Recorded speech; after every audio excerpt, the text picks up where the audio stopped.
అంబేద్కర్ విగ్రహాలను కేవలం మాలల వీధుల్లోనే కాదు నడి సెంటర్లో కూడా పెట్టి పూజిస్తారా అనే క్వశ్చన్ ఒకటి ఉంది. అంటే ఆయనపై అసలు గౌరవం మనం ఏ విధంగా చూపించాలంటారు? ఎస్ అండి, భారత్ చాలా బ్యూటిఫుల్ క్వశ్చన్. ఇట్స్ అందరూ వివాదాస్పదంగా తీసుకుంటారు. నేనైతే దీన్ని వివాదాస్పదంగా తీసుకోను, ఎందుకంటే ఐ విల్ సబ్స్టెన్షియేట్ అనమాట.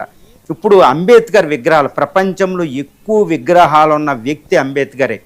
ఎక్కువ బుక్కులు, ఎక్కువ పాటలు ఒక వ్యక్తి మీద వస్తే అది డాక్టర్ బిఆర్ అంబేద్కర్ మీదే. డాక్టర్ బిఆర్ అంబేద్కర్ ఇండియాలోనే కాదండి, కొలంబియా యూనివర్సిటీ గేటు దగ్గర ఉంటుంది. కొలంబియా అమెరికా యొక్క రాజ్యాంగ పితామహుడు, అమెరికా నిర్మాత ఏది జార్జ్ వాషింగ్టన్, లివింగ్ స్టోను, తర్వాత అక్కడ వాళ్ళు చదివిన చదువులు కొలంబియా యూనివర్సిటీలో వాళ్ళు చదివిన వాళ్ళకంటే ముందు ఫోటో అంబేద్కర్తో ఉంటుంది కదండి. ఇప్పుడు రండి, అసలు అంబేద్కర్ విగ్రహాలు మాలవారి వీధుల్లోనే ఎక్కువ ఎందుకుంటే ప్రతి పిల్లవాడు ప్రశ్నించుకునేదండి. స్కూల్ అంటే వాళ్ళు ఇంకా సొసైటీకి రాకుండా, ఇలా పొల్యూట్ అవ్వకుండా, కుల వ్యవస్థ ఇవి రాకుండా ఉన్నప్పుడు ప్రతి చిన్న పిల్లోడు మైండ్లోకి ఇది వస్తుంది. ఒక పిల్లవాడు అడగడం నేను చూశాను ఈ క్వశ్చన్, నాన్న ఇది మాలవాళ్ళ వీధిలోనే అంబేద్కర్ ఎందుకుంటాడన్న రాజ్యాంగం రాసిన వ్యక్తి, రాజ్యాంగ ఫాదర్ ఆఫ్ ఇండియన్ కాన్స్టిట్యూషన్ అని మేము చదువుకుంటే ఈయన కేవలం విగ్రహాలన్నీ అక్కడే ఉంటే ఎప్పుడు పూలు దండేసి వాళ్ళే పూజిస్తారేంటి, అంబేద్కర్ జయంతి కూడా ఎక్కువ అక్కడే ఎందుకు జరుగుతుంది అనే క్వశ్చన్ అనేది అందరి మైండ్లోకి వస్తుంది. ఇప్పుడు నేను చెప్పే వివరణ చూసిన తర్వాత అందరికీ ఒకటి అనిపిస్తుంది, మాలవాళ్ళ వీధుల్లో వాళ్ళు పూజించుకున్నా కానీ మహారాష్ట్రలో వచ్చాడు, ఇప్పుడు మనం ఏపీ తెలంగాణలో మాలవారి క్యాస్ట్తో సమానం అంటాం కాబట్టి ఆయన ఎక్కువ పూజిస్తారండి. ఈరోజు ఒక పండగ వాళ్ళు జరుపుకుంటారు. మరి రాజ్యాంగ పితామహుడు, భారత సజీవ సంస్కృతికి సజీవ పత్రాన్ని అందించిన వ్యక్తిని ఇండియన్స్ అందరూ ఎందుకు పూజించరండి? ఎందుకంటే ఆయన మీద అవగాహన లోపం, ఆయన మీద ఏదో మిస్కన్సెప్షన్ డెవలప్ చేశారు, ఐడియాలజీల ప్రకారం డెవలప్ చేశారు అంతే. కానీ ఒక్కటి గుర్తుపెట్టుకోండి, కొలంబియా యూనివర్సిటీ నిర్వహించిన 10,000 సంవత్సరాల మానవ చరిత్రలోనే, ఇండియా చరిత్ర కాదండి, మానవ చరిత్రలోనే 100 మంది గొప్పవాళ్ళలో ఒక గొప్పవాడు. ఎందుకంటే ఈ ట్రాన్స్ఫార్మ్డ్ ది హ్యూమన్ కండిషన్స్ అంట, లైఫ్ స్టైల్ అంట. భారతదేశంలో కుల వ్యవస్థ అలాంటిదనమాట.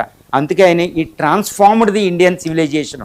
అందుకే ఆయన ప్రపంచ గొప్ప 10,000 సంవత్సరాల గొప్పవాళ్ళు ఒకళ్ళు వచ్చారు. మరి ఈ ఇండియాని ఎవరు పూజించాలండి? 2 ఈ ప్రొటెక్టెడ్ ది హిందూయిజం. ఎందుకో తెలుసండి, ఆయన హిందూయిజానికి బుద్ధిజంలోకి 1956 అక్టోబర్ 24వ తారీఖున 500,000 తీసుకెళ్ళి హిందూయిజానికి మేలే చేశాడు. ఎందుకంటే ఇదే దళితులు ఈరోజు క్రిస్టియానిటీకి వెళ్తున్నారు భయంతో, కుల వ్యవస్థతో భయంతో. కానీ అక్కడ వద్దు, ముస్లింకి వెళ్ళొద్దు, బుద్ధిజానికి వెళ్ళమన్నాడు. Buddhism is the offshoot of Hinduism అండి, హిందూయిజంలో పుట్టింది. 2 స్వదేశీ మతం, బుద్ధుడు హిందూయిజంలోంచి వచ్చాడు, హిందూయిజంలో మళ్ళీ సమ్మిళితం అవ్వబడ్డాడు. కాబట్టి ఆయన బుద్ధిజంలోకి వెళ్ళి ఇక్కడ హిందూయిజంలో మారండి అనే సందేశం ద్వారా హిందూయిజానికి కోఆపరేట్ చేశాడు, గుర్తుపెట్టుకోవాలి. కాబట్టి ఎవరు పూజించాలండి ఆయన్ని? 2వది, ఈయన ఇంకా తిరుగులేదనమాట. అసలు ఇండియన్ హిస్టరీలో ఎవరూ చేయలేరండి. మొత్తం భారత సజీవ సంస్కృతిలోనే ఎవరూ చేయని పని అంబేద్కర్ చేశాడు. ఈవెన్ ఋషులకు మించిన ఋషి.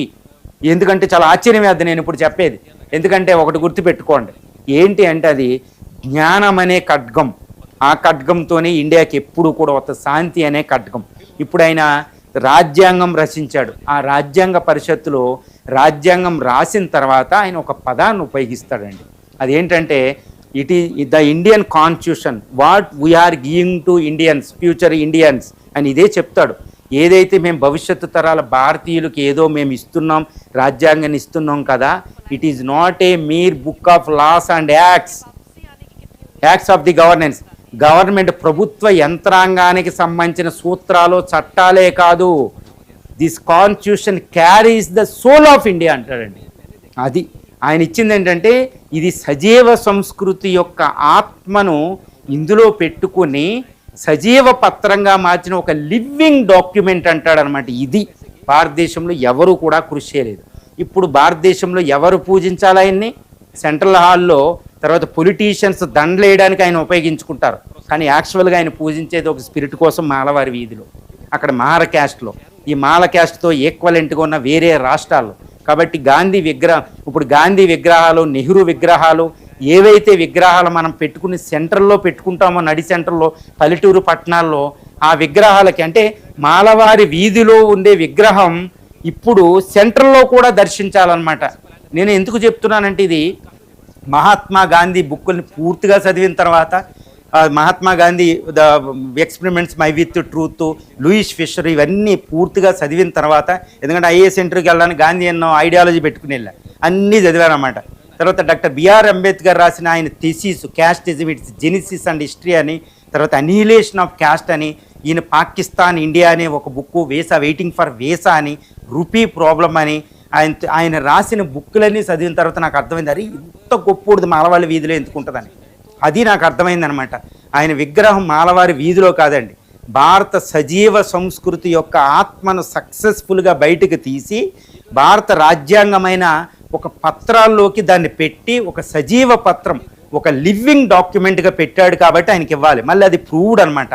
1950 జనవరి 26 నుంచి భారతదేశాన్ని రాజ్యాంగం నడిపిస్తుంది. గుర్తుపెట్టుకోండి, ఎన్ని అంటే 1950లో 60లో ఫుడ్ లేని పరిస్థితి నుంచి వైట్ గ్రీన్ రెవల్యూషన్ వచ్చింది, ఫుడ్ వచ్చింది. ఈరోజు పబ్లిక్ సెక్టార్ అండర్టేకింగ్ పెట్టుకున్నాం. తర్వాత గ్లోబలైజేషన్ వచ్చింది, మండల కమిషన్ విపత్తు తీయజేసింది, 25 సంవత్సరాల కొయిలేషన్ గవర్నమెంట్ వచ్చింది, మళ్ళీ దాన్ని అధిగమించి మనం వచ్చాం.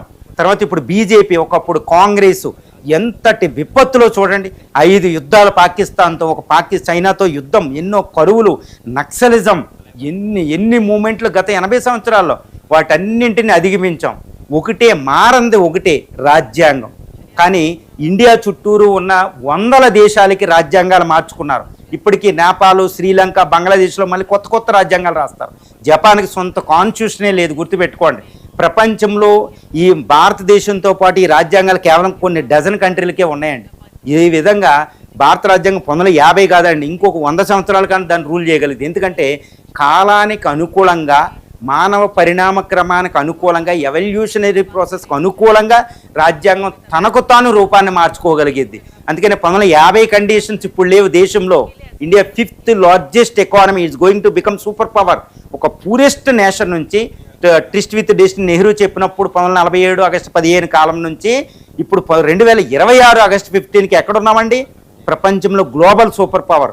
మారింది రాజ్యాంగం, కాలానుగుణంగా మార్చుకుంటుంది. అందుకని ఒక ఆత్మ ఉన్న శరీరం ఎలా అయితే మారుతుందో, భారత సజీవ సంస్కృతి ఆత్మను పెట్టుకుని సజీవ పత్రంగా రాజ్యాంగం ఉంది. ఎంతకంటే గొప్ప పని చేసినోడు భారత సంస్కృతిలో ఉన్నవాడు ఎవరో అయితే నేనైతే ఎవ్వరూ చూపించలేరండి. ఎందుకంటే 1500 సంవత్సరాల పాటు ఇండియన్ రూల్ చేయలే. మళ్ళీ వచ్చిన దానికి రాజ్యాంగం ఇచ్చిన దాటకంటే ఇంకెవరు ఉండరు. ఋషులకే ఋషి. అందుకే మోడరన్ మను అనే ఒక బిరుదు మళ్ళీ అంబేద్కర్కి వచ్చిందంటే ఎంతటి విశిష్టత అండి. ఇప్పుడు ఈయన ఎవరు పూజించాలండి? ఆల్ ఇండియన్స్ తల దించుకుని పూజించాలి. నడి వీధుల్లోకి ఆయన విగ్రహాలు పూజించాలి. మాలవారి వీధిలో కేవలం కాదు, సెంట్రల్ హాల్లో దండేయడం కాదండి. మీరు రాజకీయ ఐడియాలజీలు ఈ విషయంలో తగ్గడంలే. ఇక్కడ రాజకీయ ఐడియాలజీలు ఉండకూడదు. మీరు గుర్తించకపోయినా ప్రపంచం గుర్తించేసింది ఇప్పుడు ఆయన్ని. కాబట్టి ఎవరు ఏమీ చేయలేరు. ఈయన ఒక spirit of the trodden of the world అంట, నాట్ ఓన్లీ ఇన్ ఇండియా. అర్థమైందండి? ఈ విషయాన్ని పట్టుకుని ఇప్పుడు ఇది విన్న తర్వాత ఎవరు కూడా మాలవారి వీధిలోకి వెళ్ళి అంబేద్కర్ని పూజించకండి, సెంట్రల్లో కూడా విగ్రహాలు పెట్టుకోండి.